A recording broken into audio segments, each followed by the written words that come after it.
In LA this week.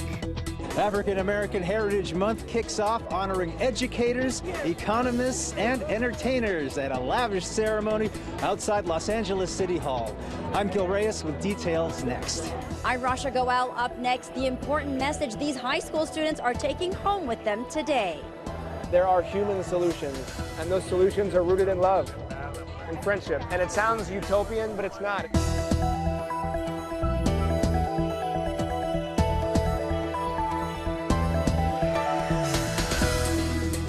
Hey everyone, I'm Saida Pagan. Here's what's happening in LA this week.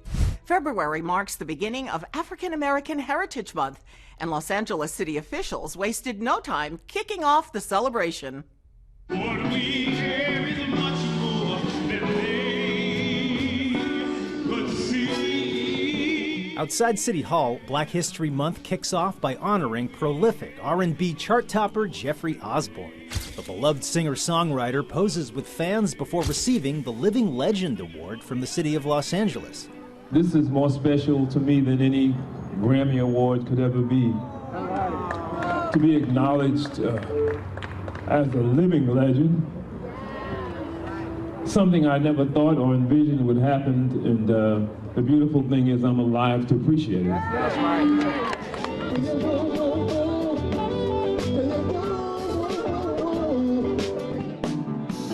Every February, the city of LA honors the best of the best in black entertainment and beyond. Comic actress Tiffany Haddish receives this year's Trailblazer Award. I started doing stand-up comedy in 1997 because my social worker gave me two choices. I can go to comedy camp or I can go to psychiatric therapy. I chose the comedy camp. And now I'm still in psychiatric therapy, but that's another situation. The U.S. Postal Service unveils the official 2020 Black Heritage Month stamp. On it is the late political TV journalist Gwen Ifill. And on this crucial presidential as well as local election year, the event was also an opportunity to urge African Americans to get out and vote. As homelessness, hunger, and incarceration continue to disproportionately affect black Americans, this year's Hall of Fame recipients are calling for change. Because you cannot create a healing presence in our community if you lose the capacity to believe that our people can elevate themselves to rightful places of rulership and mastery over their circumstance. But this recognition is not just for me, it's for all of us who are doing the work. And what I will do is continue to work as hard as I can to make a difference. Thank you so much.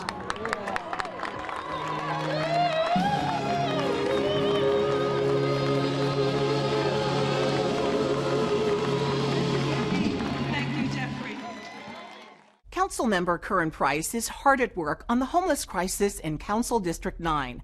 I was there for a first look at construction on a new bridge housing project called Bringing Hope to Hope Street. On this day, construction crews were hard at work. They were building what is called the Bringing Hope to Hope Street bridge housing project. Until now, many living near the Hope Street location had all but lost hope. Thousands are in dire need of shelter. Encampments can be seen on many streets. It's heartbreaking, and so we've got to do a better job in making sure that services are available. LA City Council member Curran Price represents the area. He says this new bridge housing project is part of the solution. Well, it's significant because we've got to get people off the streets. We have to certainly provide housing, and we have to provide services, and we have to get folks off the streets. The temporary housing will have room for 100 people. But besides shelter and food, the residents will also get support from community outreach professionals. They will offer them a wide array of social services. From as simple as barber services and clothing exchanges, all the way through employment services. In fact, we have an employment program that trains individuals for the California Guard Card, and it guarantees a job afterwards. Social workers are now busy deciding who will be able to move in first. Hundreds of others are expected to be put on a waiting list. The bridge housing is designed to support residents for about 90 days. After that, the goal is to place them in permanent, affordable housing units. People who live and work in this underserved community are happy to see the emergency housing being built here. It's great that they're doing something. Finally, someone's doing something about it, helping anyone out in the community. It's amazing. it's really true. It's going to help out a lot and make a difference in the community. Because this neighborhood has so many residents experiencing homelessness, the Bringing Hope to Hope Street facility is just the beginning. Many more similar projects are already in the works. This is a project that is needed all over Los Angeles. Councilmember Mitch O'Farrell recently presided over the annual State of Hollywood event. His speech detailed a rich present and a brighter future for both visitors and residents of Tinseltown.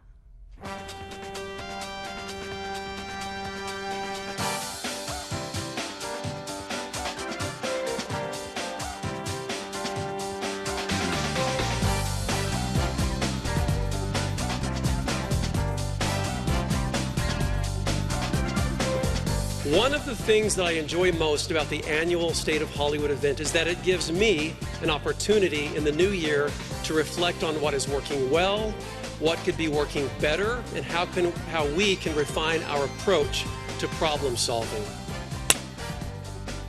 Since first being elected in 2013, I've been very clear on what my objectives are for Hollywood. Quality of life, making sure new projects exemplify quality design and architecture, historic preservation, and housing affordability.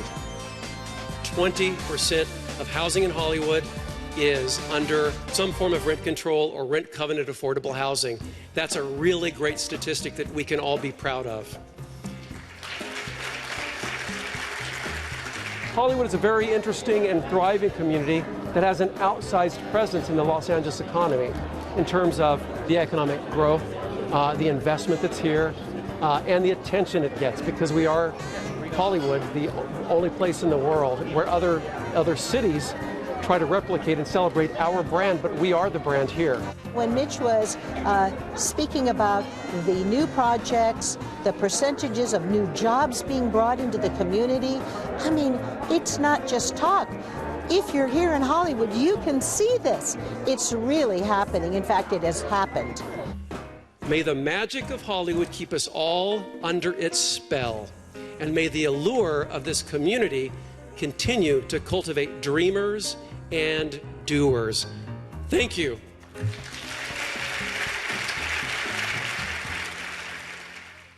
And in downtown Los Angeles, plans are in the works to revitalize another SoCal landmark. Councilmember Jose Huizar was on hand to introduce the redesign of Pershing Square. Take a look.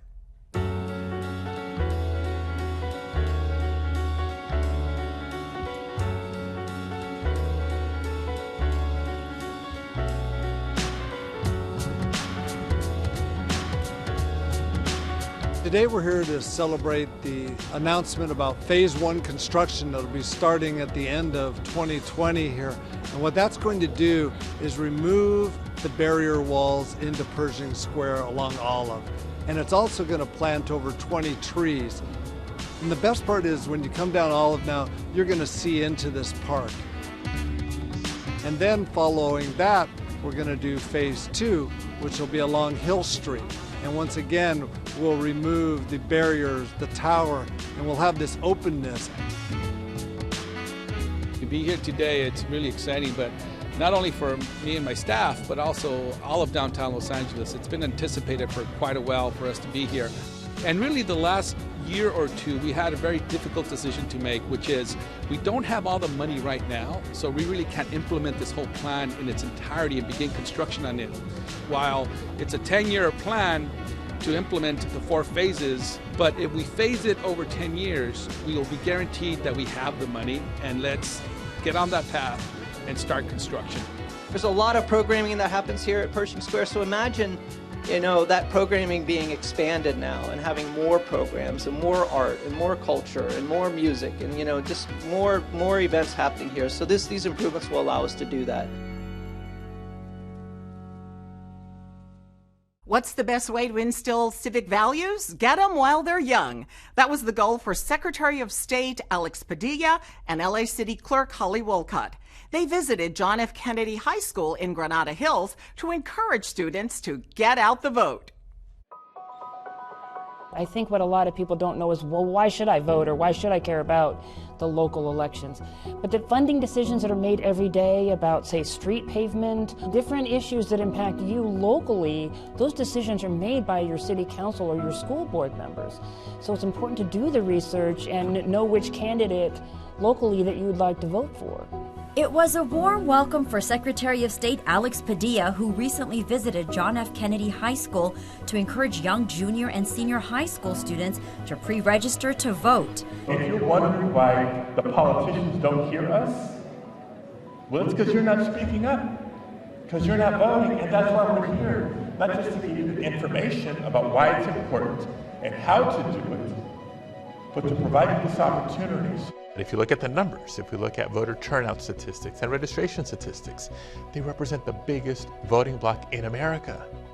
But they're the ones that register and vote at the lowest rate. So, we're just driven by the data. This is where we can do more and need to do more to increase registration and turnout rates. It's very important. You need to bring a lot of attention to it, and the more attention that you bring to it, the better, in my opinion. He's encouraging all eligible 16 and 17-year-olds to pre-register to vote. Once pre-registered, their voter registration will automatically activate when these teens turn 18. And at this assembly, there was no excuse not to sign up. In 2016, Secretary Padilla launched a high school civic engagement portal where students can learn more about pre-registration, how to become a student poll worker, and much more. Over 400,000 young people have already pre-registered throughout the state of California. And after this assembly, it's anticipated that number will go up. It's inspiring to students that may come from Hispanic backgrounds to see, a Hispanic leader that has done well. And I think that is important to events like this. The changes to how we vote in 2020 are substantial, and I'll have more on that with LA City Clerk Holly Wolcott later in the program. The LA Public Library offers a reward for scribes. LA Sanitation Department is collecting blanket donations, and Council Member Mike Bonin wants rent control on the November ballot. All this next on City Beat. The rising price of rent is an ongoing concern for tenants throughout Los Angeles. Councilmember Mike Bonin was among the supporters of a ballot measure that will allow an expansion of rent control. The initiative to give cities more ability to do rent control has qualified for the November ballot, and to try to start spreading the word to voters around the state that this is something that we need.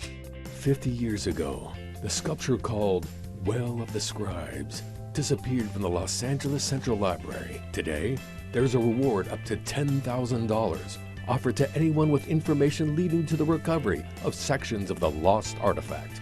The weather in LA has been on the cold side, and in an effort to help the city's unsheltered residents, the LA Sanitation and Environment Department is collecting new and gently used blankets and sleeping bags to help people stay warm. For information, contact the City Facilities Recycling Program at san.cfrp@lacity.org. Style and performance. That was on display from these movie stars in the Oscar-nominated film Ford v Ferrari. No, we're not talking about the actors. We're talking about the cars.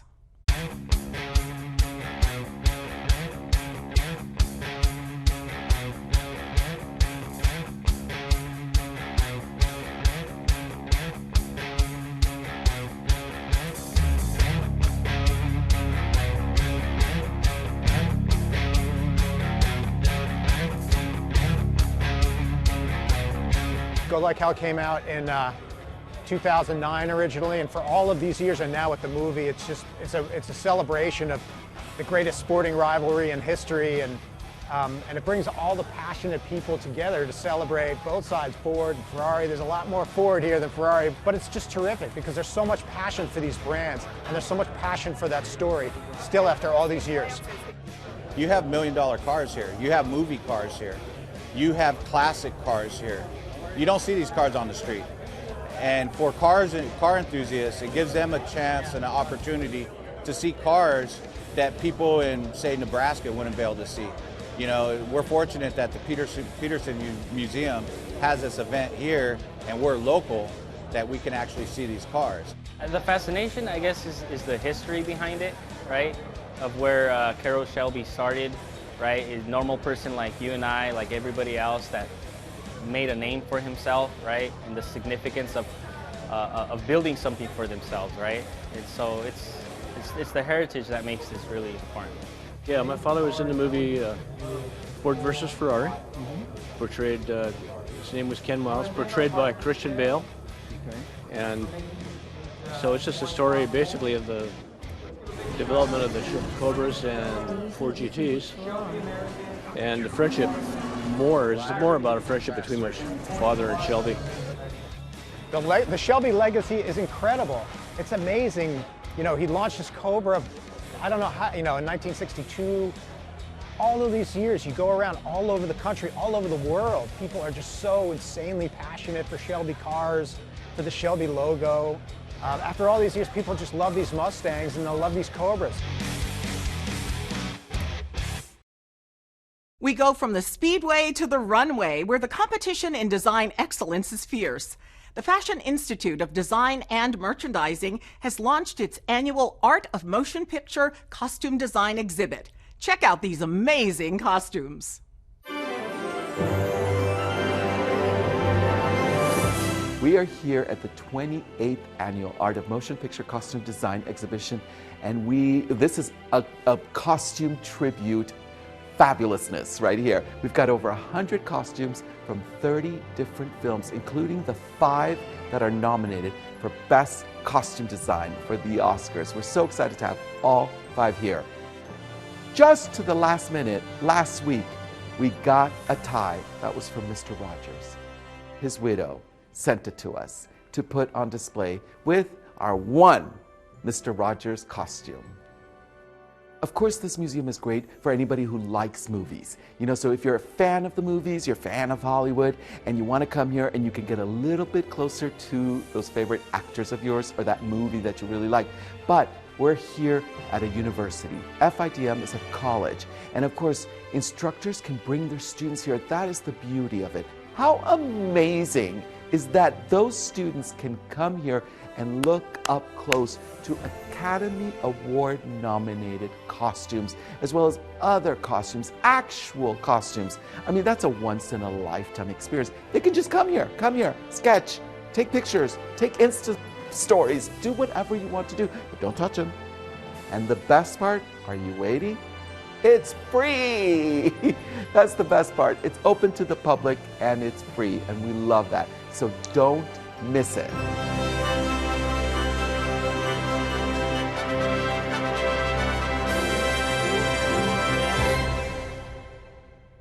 Were you able to spot your favorite movie costume? I'm rooting for the one with the red feathers. Mayor Eric Garcetti joined LAPD Chief Michael Moore and hundreds of happy Angelenos for a Chinatown tradition, the 121st Golden Dragon Parade.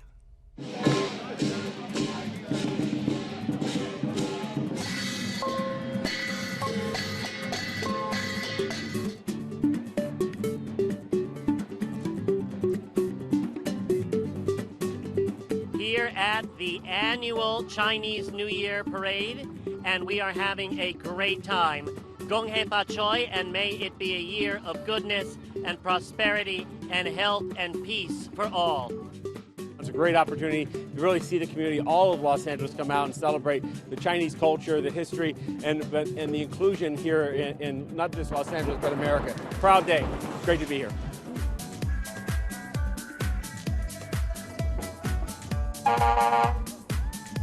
I see you $1 in your hand. What does that mean? I'm supposed to give to the lions, supposed to give them good luck for the new year. And for Los Angeles to be out here celebrating one of the best traditions anywhere in Los Angeles. And it's important after this week especially, and everything that happened with Kobe, for us to be out here and to say we are strong, we are standing tall, and we're going to continue his legacy.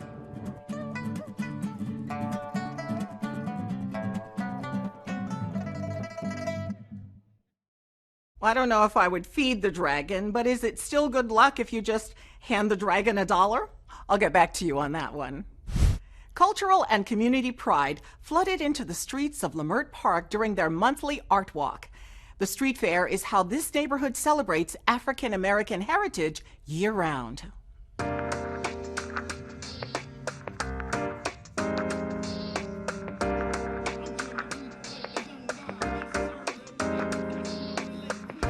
The Art Walk benefits the community because it gives us a platform to showcase our art. Also, it gives us something like positive, constructive, and something to be proud about.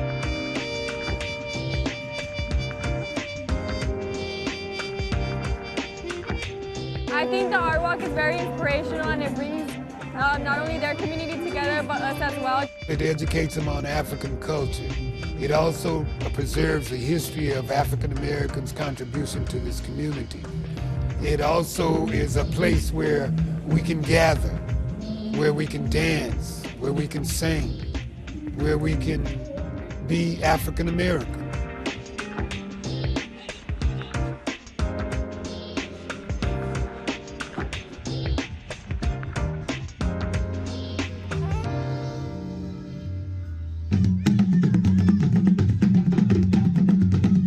We've always been a really diverse community. It's been a stronghold for the African American community for over 30 years. The drum circle happens, and music has always been a good way to bring different communities and different ethnicities together.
I did not have shoes.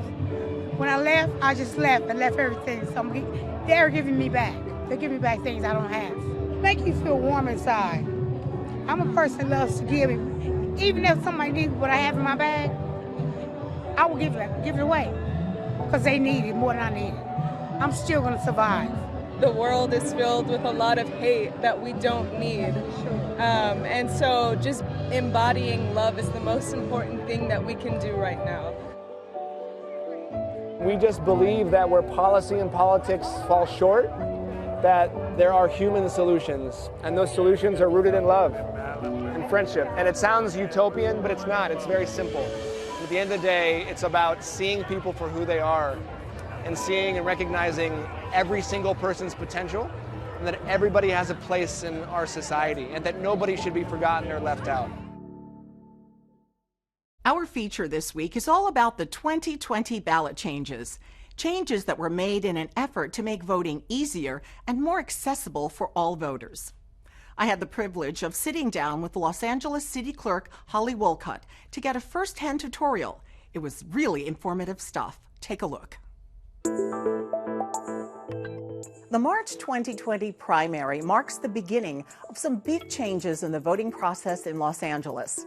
Not only will there be different polling places for many Angelenos, but the ballots will also be marked in a brand new way using the latest technology.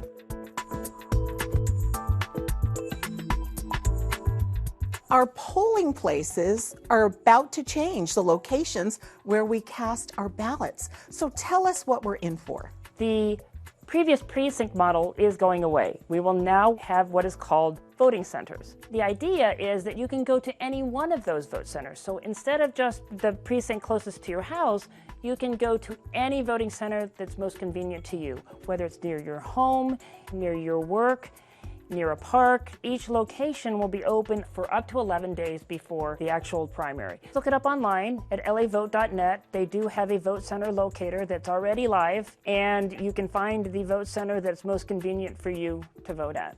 Now, how does this new system address the needs of those with disabilities? The idea was to go into different communities and take care of everybody's needs, to be as inclusive as possible.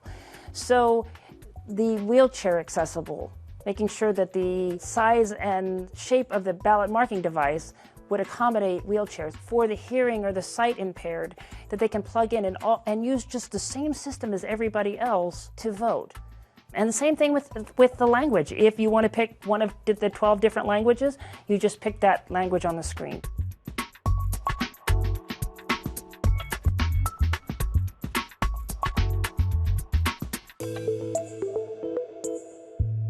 This is the county's new ballot marking device that will be in use for the March primary, and it says, touch the circle to start. Now it asks us to insert our ballot. Now it says that the ballot has been loaded. Now it gives us a chance to vote for one, and it tells us that this is for the city local mayor. So it gives us these 4 choices, or we can hit more, and there are some other choices. So we are going to hit this one and next. Now it's going to allow us to review. Hit next, and it says, yes, I'm ready to print. It gives you the opportunity to go back one more time and check that each one of these races was what you wanted. After you've checked to make sure your choices are correct, then you feed it back into the system. Okay. I'll let you do that. And your ballot has been cast. That simple.